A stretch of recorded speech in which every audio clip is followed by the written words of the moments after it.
Hey everybody, welcome to another edition of Reading Time. Sorry, I was just checking my mic is still plugged in. Yeah, life is still pretty busy, but I'm seeing some light at the end of the tunnel. But in the meantime, I think these are the kind of videos that I can make really easily. So I still want to make some video content, but music's a little bit off the cards for at least the next month or so. I'm still trying, and I know I can read your comments about where's the Dante and things like that. I do have in mind to do those things, but right now it's a little unfeasible. Jumping on and doing something like this, though, with zero production values and zero preparation pretty much, is very feasible. So the next several videos on this channel, and I plan to do them, do a bunch, are going to be on the same theme, and I'm going to record them all now, and then they're going to go up day by day, are on the same theme. They're on the theme of my favorite writer, Neal Stephenson. I find it difficult to sum up how much I love Neal Stephenson, and the only way to do it is maybe to reflect on that I'm about to do, 4 or 5 or more videos on the same guy, and this is my stack of hard copy, paperback, but hard copy books of his that I own. Some of these I've read a dozen times, and they're fat books, and he kind of distilled in me a love of reading and of fiction, because I've always been a reader, but I don't know, non-fiction maybe was my main thing. In comic books, I used to love comic books, but Neal Stephenson made me sit down with novels, and unfortunately he's so good that it pretty much ruined all other all other fiction for me, because I kept on starting books and then going, it's not Neal Stephenson, and then just going back and rereading one of his. Well, I just thought I would, go through these books and his oeuvre, and just rant about them. So you'll see a video called Neal Stephenson Reading Time or whatever. If you're not into it, just switch. Wait for me to upload some other content. Anyway, I hope you enjoy. All right, let's go through. First books off the rack. First couple here. These are the ones he started off with. Cobweb and Interface. He wasn't using his own name when he did these. He was writing with his uncle, and they were using a sort of nom de plume. And later on they got re-released under his name. But I can kind of see why he didn't write under his name. They're not fully formed yet. They're like demos.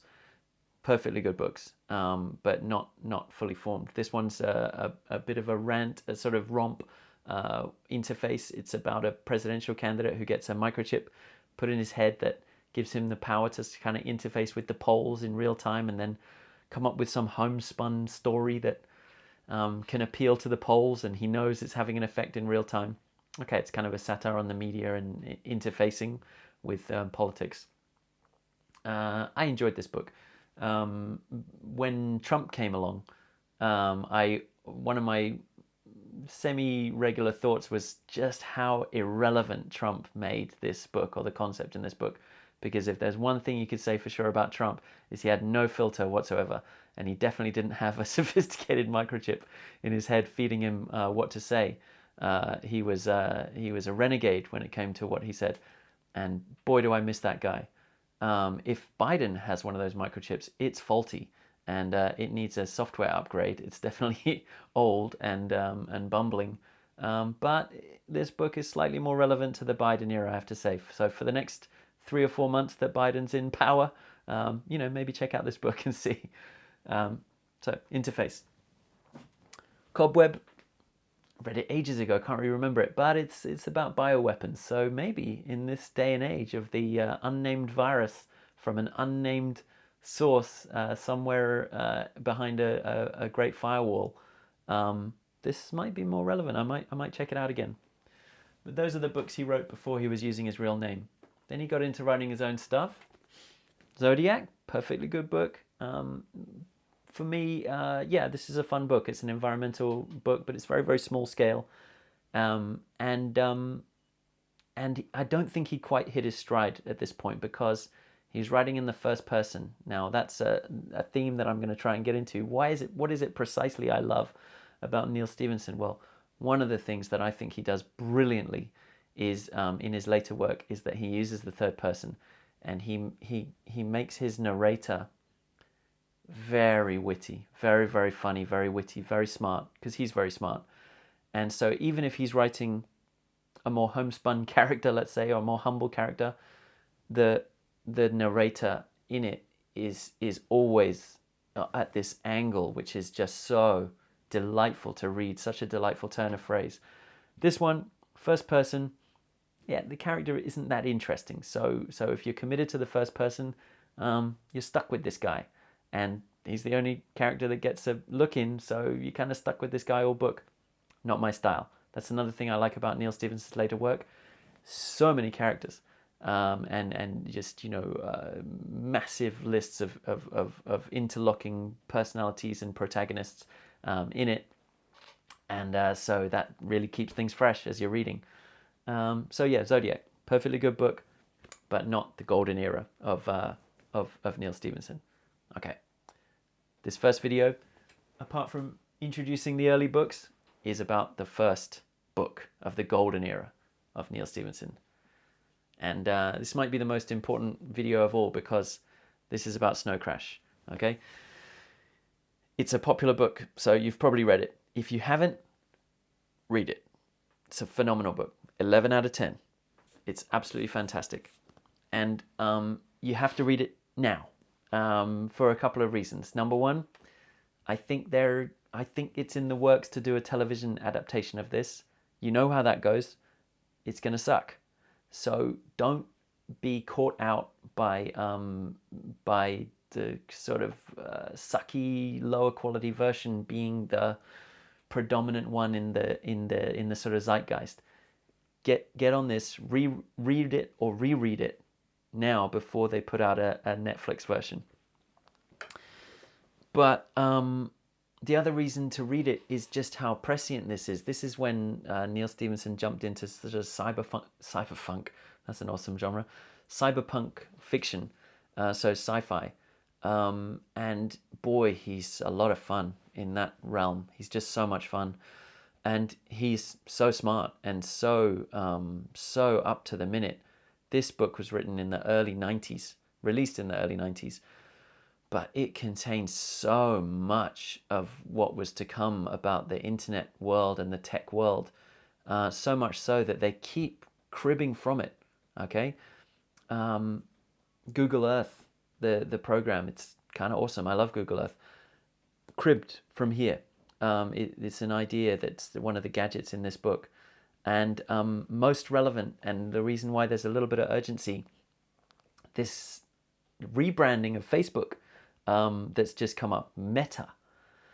And the idea that our robot overlord, Mark Zuckerberg, has to create what they call a metaverse, that's from here.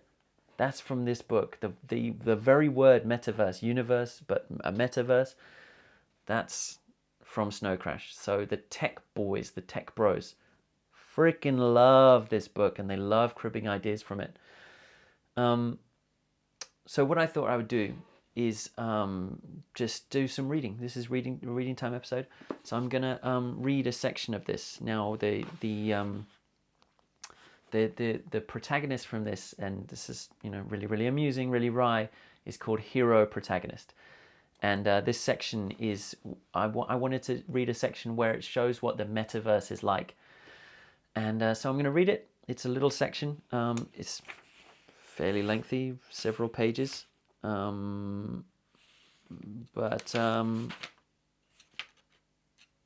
3 pages. We're just going to read 3 pages. And then just talk about how that relates to this upcoming development called the metaverse. So I have a little tickle in my throat, so excuse me if I have to take some water breaks while I read.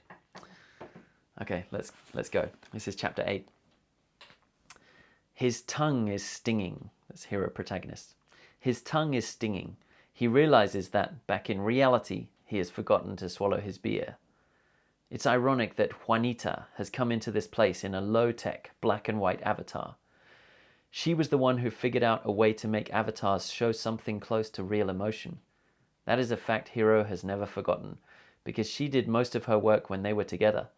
And whenever an avatar looks surprised or angry or passionate in the metaverse, he sees an echo of himself or Juanita, the Adam and Eve of the metaverse. Makes it hard to forget. Shortly after Juanita and David got divorced, the Black Sun really took off. And once they got done counting their money, marketing the spin-offs, soaking up the adulation of others in the hacker community, they all came to the realization that what had made this place a success was not the collision avoidance algorithms or the bouncer demons or any of that other stuff. It was Juanita's faces. Just ask the businessmen in the Nipponese quadrant. They came here to talk turkey with the suits from around the world, and they consider it just as good as face-to-face. They more or less ignore what is being said. A lot gets lost in translation after all. They pay attention to the facial expressions and body language of the people they're talking to, and that's how they know what's going on inside a person's head, by condensing fact from the vapor of nuance. Juanita refused to analyze this process, insisted that it was something ineffable, something you couldn't explain with words. A radical rosary-toting Catholic, she has no problem with that kind of thing, but the bitheads didn't like it, said it was irrational mysticism, so she quit and took a job with some Nipponese company. They don't have any problem with irrational mysticism, as long as it makes money. But Juanita never comes to the Black Sun anymore. Partly she's pissed at David and the other hackers who never appreciated her work. But she has also decided that the whole thing is bogus, that no matter how good it is, the metaverse is distorting the way people talk to each other, and she wants no such distortions in her relationships. David notices Hiro, indicates with a flick of his eyes that this is not a good time. Normally such subtle gestures are lost in the system's noise, but David has a really good personal computer, and Juanita helped design his avatar, so the message comes through like a shot fired into the ceiling. Hiro turns away, saunters around the big circular bar in a slow orbit. Most of the 64 bar stools are filled with lower-level industry people getting together in twos and threes, doing what they do best, gossip and intrigue. So I get together with the director for a story conference. He's got this beach house. Incredible? Don't get me started. I heard. Debbie was there for a party when Frank and Mitzi owned it. Anyway, there's this scene early where the main character wakes up in a dumpster. The idea is to show how, despondent he is. That crazy energy. Exactly. Fabulous. I like it. Well, he wants to replace it with a scene where the guy is out in a desert with a bazooka blowing up old cars in an abandoned junkyard. You're kidding. So we're sitting there on his fucking patio over the beach and he's going like whoom, whoom, whoom, imitating this goddamn bazooka. He's thrilled by the idea. I mean, this is a man who wants to put a bazooka in a movie. So I think I talked him out of it. Nice scene, but you're right. A bazooka doesn't do the same thing as a dumpster. Hiro pauses long enough to get this down, then keeps walking. He mumbles big board again, recalls the magic map, pinpoints his own location, and then reads off the name of this nearby screenwriter. Later on, he can do a search of industry publications to find out what script this guy is working on, hence the name of this mystery director with a fetish for bazookas. Since this whole conversation has come to him via his computer, he's just taken an audio tape of the whole thing. Later, he can process it to disguise the voices, then upload it to the library, cross-referenced under the director's name. 100 struggling screenwriters will call this conversation up, listen to it over and over until they've got it memorized, paying Hiro for the privilege, and within a few weeks, bazooka scripts will flood the director's office. Whoom. Okay, so that's a little section of a piece of life inside the metaverse. I mean, look, it's so difficult to quantify what is amazing about a book like this. That's just one part of it. He nails a virtual reality thing that in 1993 they had no idea what that might look like, but he absolutely thought it out to its tiniest implications and makes it a really, really fun read. So where to go from there? Obviously, that's not the only aspect of this. This is an action comedy romp. There's loads of other things going on. There's loads and loads of other social commentary. But I think that's one of the main reasons to read it now, is to see that just with delight how many things he got right. And not with delight necessarily, but with kind of horror, because as I said, the tech bros keep cribbing from this book, and they're bringing about this reality. So now, excuse me, now we're faced with this possibility that Mark Zuckerberg's going to release this thing called the metaverse, and that's the way they think we're going to interact in it. And in that one little scene, he shows one of the main issues with it. The first thing is they probably won't have a Juanita who nails all the faces, so it's going to be a stultified way that humans communicate. Inevitably, that's just the way it's going to be. So it's going to suck, basically. It's going to be shit. His version is better. But the other thing is privacy. In this, it shows really, really clearly that Hero, who's fallen on hard times, is able to swing past a conversation. So, okay, it's in a bar or whatever, in a virtual bar, but he's able to swing past, and instead of kind of eavesdropping or making it obvious that he's, or having to hide that he's eavesdropping, he's able to digitally just take whatever aspect of the conversation he wants, repurpose it and upload it for profit. That's clearly what's happened in our internet space and what's going to happen in this metaverse space. So beware of the metaverse. Okay, we'll leave that issue there. That's my message for episode 1 of Neal Stephenson Reading Time / Rant. Read Snow Crash. It's a 10 out of 10. Still, how many years later? Sort of 27 years later. God, my math is terrible. Read it. Okay, see you on the next one.